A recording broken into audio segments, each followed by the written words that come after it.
So, if you live in the West, you don't know anything about North Korea. You think you do, but you really don't. So, how about we go through the story of how we got to the situation where the West perceives North Korea to be the biggest, baddest, most evil, and aggressive country in the world. Our story, of course, begins in 1945 at the very end of World War II. Korea was occupied by Japan for decades going up to the end of the Second World War. When it was over, Korea was broken up in the armistice deal between the Soviet Union in the north and the United States in the South. So the South ended up becoming a capitalist right-wing dictatorship, and the North started to become a testing ground for all these new socialist ideas that the Soviet Union was pushing into all the countries that it had occupied by the end of World War II. And over the coming 5 years, there's a drastic difference between how these two countries develop. One of them became a very educated, very developed, and a place that everyone wanted to move to. The other became an authoritarian dictatorship that had brutal repression and tried to destroy democracy at every time. Can you guess which one was which? That's right. The North was the one that everyone wanted to move to, and the South was the brutal dictatorship.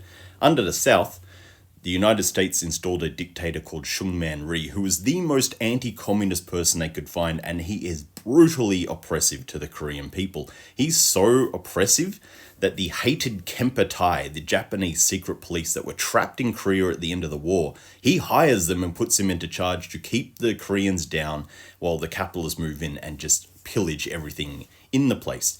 Meanwhile, in the North, they've got free housing, free healthcare, making education, literacy, everything is improving. At this point, there's a massive brain drain where everyone in the South is fleeing to the North. And it looks like at this point, these two states that have been set up is not going to last very long, because clearly South Korea is about to collapse and North Korea is going to take over the whole place. This is where things start to go wrong. Because in the North, under Kim Il-sung, he becomes very confident that that's exactly what's about to happen.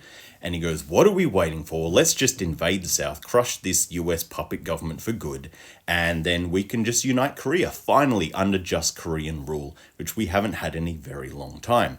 So they launch the attack, the North invades the South, and they push them all the way down to Pusan at the bottom. And this scares the crap out of everyone in the West. Now, at the same time, the United Nations has just been formed, and everyone remembers how the League of Nations failed so bad to intervene in all the fighting that happened that leading up to World War II, that the newly formed UN is going, okay, we're not going to make the same mistakes the League of Nations made. So we're actually going to go and militarily intervene and stop this from happening and get some stability in the world. Now, to be fair to most of the Western countries at this point, I think they genuinely believe that at this point. They don't see it as them holding up this US puppet state. They generally think, okay, I don't want World War III to break out.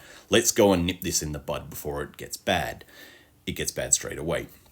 So they push them there all the way to the south, but then the US and friends invade, push all the way up, and they manage to go all the way up to the top of the Korean peninsula. And it looks like at this point, South Korea is actually about to win. But as they get further north, they're led, of course, by the infamous US General Douglas MacArthur, who was an absolute fool, and I'll do a whole video on him eventually, because I'm not a fan. He's told this whole time, like, don't go too far north because we don't want to provoke communist China. We don't want to go to war with China. We're trying to stop World War III, not start it. MacArthur, of course, dismisses all of this and goes, no, don't worry about that. I'm just going to go win the war. He ignores all the advice. He pushes all the way up to the top of the board. And of course, China then thinks, okay, here is all of these Western countries and their armies that are moving closer and closer to our border. It doesn't look like they're going to stop. We're going to go intervene as well. And of course, China then joins the war, and they push them again down, and they end up hitting about where the line is today. And this war now, with millions of people on both sides, turns into an absolute quagmire, and it turns into like this trench warfare we saw back in World War I. But the reason it happens this time isn't because someone can't break through, it's because no one has the will to. Remember, the whole point of this conflict at this point is everyone's actually trying to de-escalate this situation.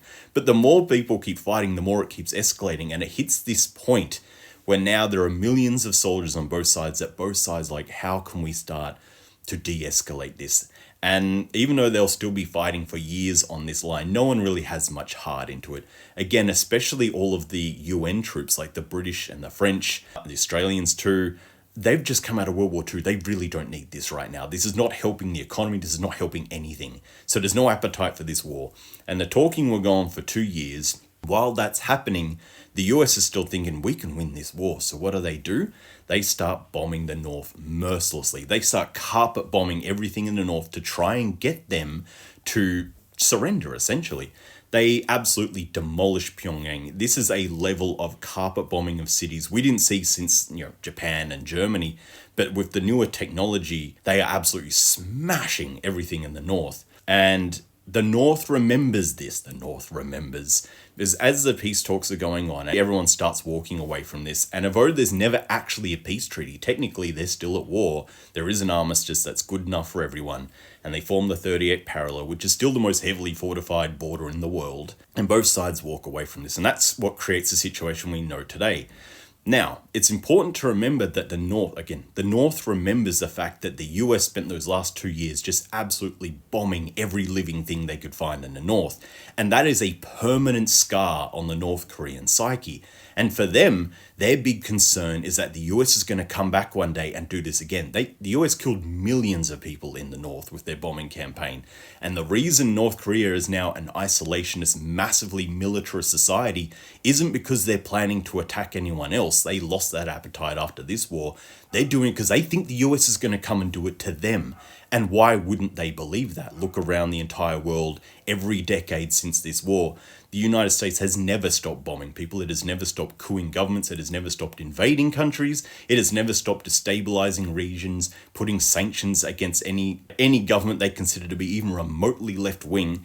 And here is communist North going, America would destroy us if they had half the chance. So the reason we're going to become a really strong military power is to make sure America never does that. And that's also why they then went to pursue nuclear weapons. So when you look at the way it's portrayed in the media today, and we're still US puppets and lackeys today. We're going to do whatever the US foreign policy says.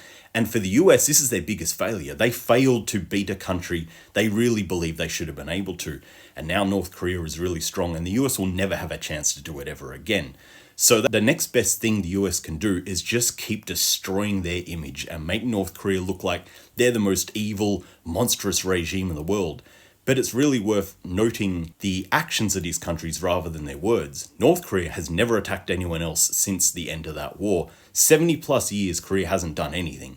But the United States has been attacking everyone non-stop since. So if you want to look at who the real big bad guy in the world is, look at the actions instead of the words. Anyway, hope that's been a nice, useful little breakdown. Hopefully it's given you something to think about.